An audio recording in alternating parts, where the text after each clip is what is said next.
আজ ঘুরতে ঘুরতে চলে এলাম দেবজিতের বাড়ি, বইগাছি ঘোষাল বাড়ি বলে যেটা সবাই চেনে। সেই ঘোষাল বাড়ির কৃতি ছাত্র, মোড়াগাছা হাই স্কুলের, বর্তমানে সায়েন্সের সবথেকে হায়েস্ট নাম্বার পেয়েছে সেই দেবজিতের বাড়ি। চলুন দেবজিতের সাথে কিছু কথা বলে নেওয়া যাক। দেবজিৎ ঘোষাল মোড়াগাছা হাই স্কুলের সবথেকে হায়েস্ট নাম্বার পেয়েছে সায়েন্সে। তোমার নাম? আমার নাম দেবজিৎ ঘোষাল। বাড়ি? বাড়ি বহির্গেছি। আচ্ছা, তুমি সায়েন্স নিয়ে মোড়াগাছা হাই স্কুলে পড়াশোনা করেছো? হ্যাঁ, আচ্ছা, কেমন সায়েন্স নিয়ে কেমন লাগলো? সায়েন্স নিয়ে আমার মানে মাধ্যমিকের পর থেকে খুব ইচ্ছে ছিল যে সায়েন্সের প্রতি আমার মানে ভালো লাগাটা ছিল, তাই মাধ্যমিকের পর সায়েন্সটাই নিই। তা তুমি দিনে কতক্ষণ পড়াশোনা করতে?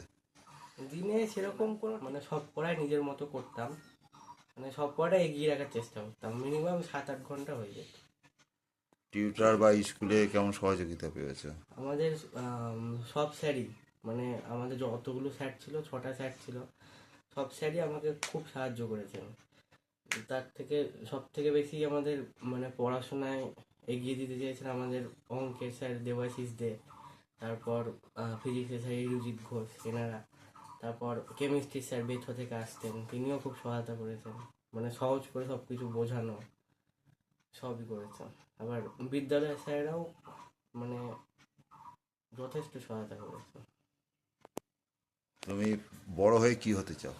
বড় হয়ে আমি ফিজিক্স নিয়ে এখন অনার্স নেবো ভাবছি। তারপর আমি আপাতত কিছু ভাবিনি, কিন্তু ফিজিক্স অনার্স নিয়ে আমি ফিজিক্স নিয়ে এগিয়ে যেতে চাই।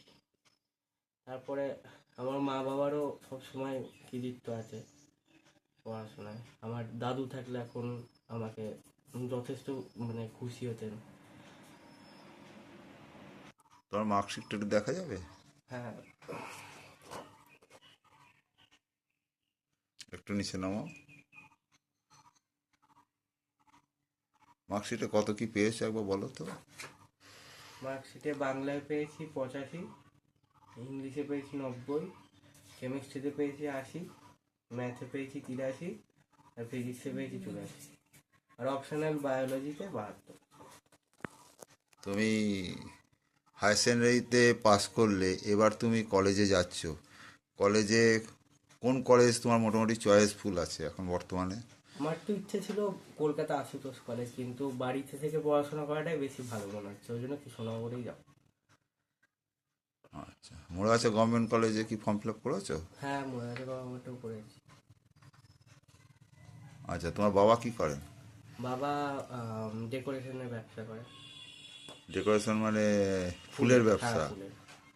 আচ্ছা, ছোটবেলা থেকে তোমার পড়ার আগ্রহটা কবে থেকে জন্মালো? মানে ছোটবেলায় আমার অঙ্ক ইংরেজির প্রতি মানে সেরকম পারতাম না, দিয়ে তারপরে আমি ধীরে ধীরে চেষ্টা করতে লাগলাম 7-8 থেকে। তারপর সেখান থেকে আমি অঙ্ক আর ইংলিশে জোর দিতে শুরু করলাম, দিয়ে তারপর আস্তে আস্তে সব কিছু বুঝতে শুরু করলাম, দিয়ে তারপর ভালো লাগতে শুরু করলো অঙ্ক ইংরেজি সায়েন্সের সাবজেক্টগুলো, এই সব আস্তে আস্তে সবই ভালো করতে লাগলো। মাধ্যমিক কোথা থেকে পাশ করেছিলে? মাধ্যমিক ধর্মদা কালীকৃষ্ণ উচ্চ বিদ্যালয়। মাধ্যমিক রেজাল্ট কেমন হয়েছিল তোমার? মাধ্যমিকও ভালো হয়েছিল, মাধ্যমিকে 600 পেয়েছিলাম। 600 পেয়েছিলে? তাহলে তোমার ইচ্ছে হচ্ছে ফিজিক্স নিয়ে পড়ার, হুম, কেমিস্ট্রির দিকে নয়? না, আচ্ছা, ফিজিক্সের কেন যাবে তুমি ফিজিক্সের দিকে? ফিজিক্স আমার মানে 11 থেকে যখন উঠলাম ফিজিক্সটাই বেশি পড়তাম, ফিজিক্স আর ম্যাথ, ওই জন্য ফিজিক্সটাই ভালো লাগে। ফিজিক্স নিয়ে ফিজিক্স নিলে সেটা ম্যাথও থাকবে, এর একটা ভালো লাগে আমার, ওই জন্য ভালো লাগে। আমি জানি না যে তোমার কেন নাম? ভালো লাগে। আমার নাম গৌতম ঘোষাল। তুমি কি করো? আমি ডেকোরেশনের ব্যবসা করি। আচ্ছা, ছেলের এই যে উচ্ছ্বসিত, সায়েন্সে ভালো নাম্বার ও মুরাগাছা হাই স্কুল থেকে সব থেকে হায়েস্ট নাম্বার পেয়েছে শুনলাম, যার জন্যই আমরা এলাম। তা এতে তোমার কতটা আনন্দ? খুবই আনন্দ হচ্ছে, আমরা তো অতদূর পড়াশোনা করতে পারিনি, যাক আমার ছেলে অতদূর গিয়েছে বা যাবে, আরও আমি ছেলের প্রতি মানে ছেলে যতদূর পড়াশোনা করবে আমি নিয়ে যাবার চিন্তা ভাবনাতে আছি। হ্যাঁ, ওই ছেলে যতটা পারবে সে তো করলে আমি তার পেছনে আছি। ওর কি ছোটবেলা থেকে পড়াশোনায় আগ্রহ ছিল? ছোটবেলা থেকেই ওর পড়াশোনার প্রতি আগ্রহ ভালোই ছিল। হ্যাঁ, তাহলে আমার বাবা যদি বেঁচে থাকতো না, বাবা আরো খুশি হতেন। আমার বাবা ওকে প্রাণ দিয়ে ভালোবাসতো। তা আমার বাবা মারা যাওয়াতে, নাহলে ওর রেজাল্ট আরো ভালো হতো, উচ্চ মাধ্যমিকের রেজাল্ট আরো ওর ভালো হতো আমার বাবা যদি বেঁচে থাকতেন। হ্যাঁ, আমার বাবা মারা যাওয়া তো পড়াশোনায় কিছুটা ঘাটতি পড়ে গিয়েছিল। যাই হোক, ওর ওর নিজের কৃতিত্বতে এবং ওর মানে যেসব টিউশনি মাস্টাররা আছে, ওরা মানে ওনারাই ওদের ছেলেকে দেখিয়ে দিয়ে ওর কৃতিত্বতেই অত দূর ও গিয়েছে। এখনো যে যাবে সেটা ওর কৃতিত্ব, আমাদের কিন্তু কোনো কৃতিত্ব নেই, আমার এবং আমার ওয়াইফের কোনো কৃতিত্ব নেই, কারণ আমরা অত দূর পড়াশোনা করিনি।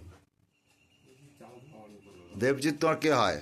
এরা আমার কাকার মেয়ে বোন হয়। বোন হয়। আচ্ছা, দেবজিতের পড়া বিষয়ে তুমি কতটা কি জানতে পেরেছো বা জানো? আমি ওর কাছ থেকে অনেক সময় অনেক কিছু সাহায্য পাই, যখন আমি কিছু পারি না আমি আসি ওর কাছে, আমাকে সাহায্য করে সব কিছুতেই।